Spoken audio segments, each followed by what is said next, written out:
dan dia selalu mencari kesalahan di dalam Alkitab. Dan pada suatu saat dia melihat dan dia baca di dalam Alkitab, dan dia panggil Paus Mesir, dan dia panggil orang-orang Kristen. Ayo, ada satu ayat yang tidak benar di dalam Alkitab.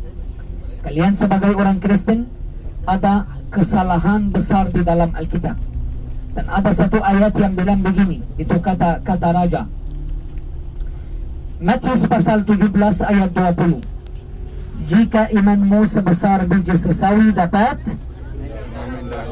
dia langsung paksa uskup dan paksa orang-orang Kristen. Kalau anda orang Kristen benar dan Alkitab benar, kalian harus memindahkan gunung dari kota Kairo ini dari tempat ke tempat lain. Kalau tidak pindah gunung itu, berarti Alkitab tidak benar. Tapi Tuhan tidak pernah tinggalkan kita. Amin. Untuk semua masalah ada jalan keluar. Raja itu kasih kesempatan kepada uskup dan orang-orang Kristen 3 hari. Dia bilang kalau itu tidak terjadi dalam 3 hari, berarti orang-orang Kristen diusir dari Mesir, atau mereka bayar pajak yang tinggi, atau mereka juga pindah agama. Mereka menjadi orang Muslim. Dia kasih pilihan-pilihan itu, dan dia kasih kesempatan 3 hari. Kalau tidak terjadi dan gunung itu tidak pindah dalam 3 hari, berarti Alkitab tidak benar. Tapi setelah itu uskup perintah kepada orang-orang Kristen Mesir untuk berpuasa 3 hari dan 3 malam. Kami di sini di Mesir pada abad ke-10 berpuasa 3 hari dan 3 malam. Dan pada hari yang keempat, Bunda Maria menampakkan diri kepada Paus Mesir. Di mana? Kita barusan lihat sama-sama. Gereja apa? Berarti anda murid yang pintar, ya, mereka hafal. Di gereja gantung. Di mana di gereja gantung? Di tiang. Ya, di tiang yang kita sudah lihat sama-sama. Dan Bunda Maria berbicara melalui tiang itu kepada uskup Mesir dan bilang kepada dia, tidak usah khawatir, mukjizat akan terjadi, tapi perlu proses dulu. Kalian sebagai orang-orang Kristen harus cari orang yang tinggal di antara kalian, namanya Simon. Sama-sama kita bilang Simon. Simon dia bukan siapa-siapa, dia bukan orang kaya, tapi dia punya iman sebesar biji sesawi. Dan itu yang sudah ditunjukkan oleh Bunda Maria. Bunda Maria bilang Simon itu yang dipakai oleh Tuhan sebagai alat supaya gunung pindah dari tempat ke tempat lain. Singkat cerita, uskup Mesir bertemu dengan Simon, dan Simon itu bekerja sebagai tukang sepatu.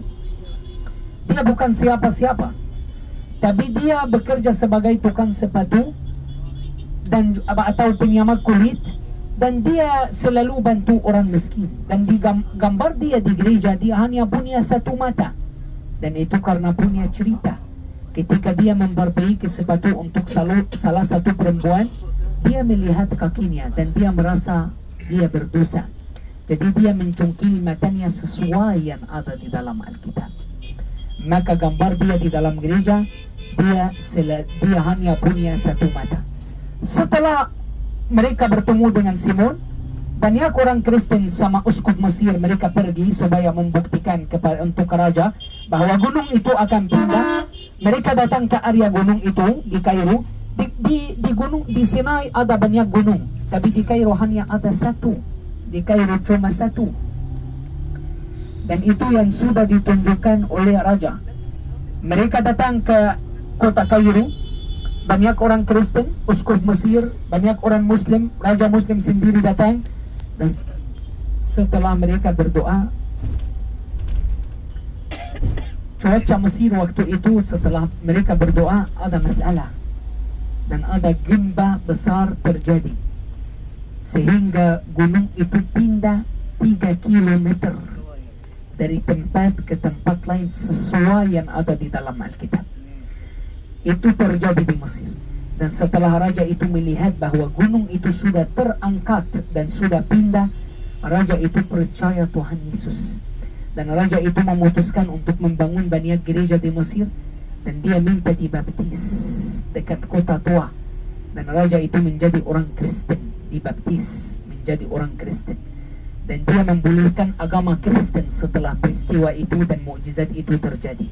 Dan karena gunung sudah pindah dari tempat ke tempat lain, kami anggap gunung itu gunung suci, dan kami memutuskan untuk membangun gereja di atasnya. Awalnya kami membangun gereja kecil sekali, tapi setelah itu Tuhan sudah bantu, dan memang gunung yang sudah pindah itu kayak gua, gunung gua, di dalamnya ada gua. Kami taruh kursi, banyak kursi, dan kami atur di dalam gua yang ada di dalam bukit, dan kami mendirikan sebuah gereja. Sebenarnya bentuknya dari awal bentuk gua, tapi kami hanya susun kursi dan ada pahatan-pahatan tertentu sehingga gereja itu, Bapak Ibu, kemarin kami merayakan Palm Sunday di gereja. Tahu yang hadir berapa orang? 15.000 orang. Gereja yang Bapak Ibu akan doa sebentar lagi itu muat untuk 15.000 orang. Gereja ini terkenal, kalau lagi Natal Paskah 15 orang bisa hadir. 15.000 ya, 15.000 bisa hadir di gereja itu. Jadi gereja itu terkenal. Mungkin Bapak Ibu pernah nonton di YouTube atau di film tentang gereja itu. Selalu ada doa, selalu ada uskup yang hadir, karena gereja yang kita akan melihat sekarang terkenal. Maka kita bilang gereja mukjizat karena mukjizat yang terjadi dan gunung yang sudah pindah. Dan kita bilang gereja Bukit Mukattam karena kata Mukattam dalam bahasa Arab artinya gunung yang sudah pindah atau gunung yang berpindah. Dan kita bilang gereja Santo Simon karena Simon yang dipakai sebagai alat untuk memindahkan gunung dari tempat ke tempat lain. Dan kita bilang gereja sampah karena di depan area gereja itu ada pemulung sampah. Sampah kota Kairo didaur ulang kembali di depan gereja. Maka teman-teman kita dari Indonesia, mereka datang melihat sampah. Memang untuk masuk gereja kita harus melalui tempat sampah. Maka mereka melihat sampah, jadi mereka bilang gereja sampah. Tapi sebenarnya tidak ada hubungannya, karena memang itu sudah ada sebelum gereja didirikan. Maka gereja didirikan setelah itu. Jadi Bapak Ibu tidak ada hubungannya bahwa mereka kayak pemulung sampah. Jadi semua sampah kota Kairo didaur ulang kembali di tempat itu. Makanya saya jelaskan di bus, di dalam gereja tidak ada penjelasan Bapak Ibu. Di dalam gereja kita langsung mulai ibadah atau mulai doa sama-sama ya. Semua orang yang tinggal di kampung itu, semua orang yang tinggal di area gereja adalah orang Kristen. Semua orang yang tinggal di area itu, pemulung-pemulung itu adalah orang-orang Kristen. Rumah-rumah yang semua orang yang tinggal di area gereja adalah, ini satu-satunya kampung orang-orang Kristen yang terkenal. Dan ini satu-satunya kampung orang Kristen yang bisa makan daging babi. Di Mesir tidak boleh makan daging babi, tapi di sini mereka piara babi. Ya, Bapak Ibu, untuk masuk gereja memang kita harus naik bus kecil. Bus kita yang besar ini tidak bisa masuk ke area gereja. Kemungkinan besar perjalanan ke gereja macet karena hari ini hujan. Otomatis mungkin macet hari ini. Tapi Tuhan akan bantu kita sehingga kita pergi ke gereja dan kita doa, lalu kita kembali sama-sama karena kita sudah booking makan malam juga Bapak Ibu. Dan saya berharap kita juga bisa masuk hotel lebih awal supaya Bapak Ibu bisa istirahat di hotel hari ini. Karena tentunya besok juga kita akan bangun pagi Bapak Ibu ya. Tapi tidak sebagi hari ini ya. Besok kita keluar dari hotel jam 7 ya. Besok kita akan keluar dari hotel jam 7, check out jam 7. Kita akan pergi ke piramid, ke Sphinx, ke beberapa tempat seperti Narwastu dan Papyrus, makan siang. Lalu kita akan ke bandara ya. Jadi kita setelah gereja, karena dari sini ke restoran juga hari ini pasti kita akan mengalami macet karena hari ini sudah hujan. Dan kalau hujan di kota Kairo pasti macet begini Bapak Ibu ya. Jadi dari perjalanan gereja ke restoran, dari restoran kembali ke hotel itu memakan waktu juga. Jadi kalau kita sudah selesai doa di gereja, sudah foto, sudah oke, kita akan kembali ke bus, melanjutkan perjalanan ke restoran. Dan dari restoran kita akan melanjutkan perjalanan ke hotel sehingga Bapak Ibu dapat kunci kamar dan kita bisa istirahat. Gunung yang sudah pindah dulu ada di sebelah kiri kita. Dan sekarang di sebelah kiri kita ada benteng namanya Benteng Saladin. Ini Benteng Saladin, pemimpin Islam, dan ini dibangun pada abad ke-12, berarti pada waktu perang salib. Abad ke-12 artinya pada waktu perang salib. Abad ke-12 artinya pada waktu perang salib. Di sebelah kiri kita ada masjid terkenal sekali juga namanya Masjid Muhammad Ali. Dan jangan lupa di kota Kairo ada satu universitas terkenal sekali namanya Universitas Al-Azhar.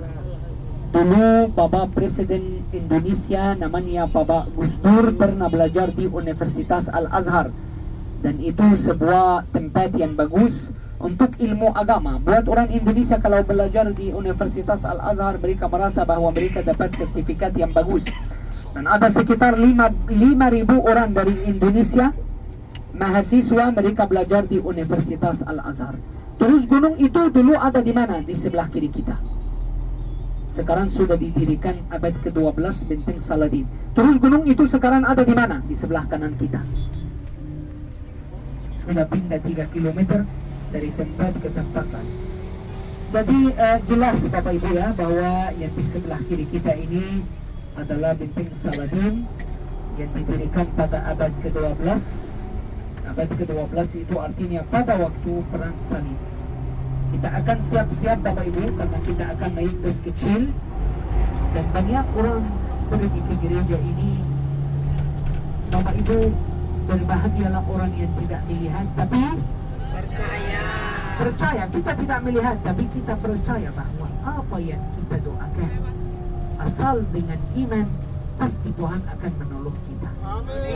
Ya, dan banyak mukjizat terjadi di gereja ini sehingga banyak orang masuk gereja pakai kursi roda keluar jalan kaki. Banyak orang masuk buta keluar bisa melihat. Banyak orang sakit sembuh. Jadi banyak mukjizat terjadi sehingga kita bilang gereja mukjizat. Bapak Ibu, tas-tas yang lain bisa ditinggal di bus aman, tidak ada masalah. Kita hanya bawa tas tangan yang ada uang, yang ada paspor. Selain itu taruh saja di bus, tidak ada masalah.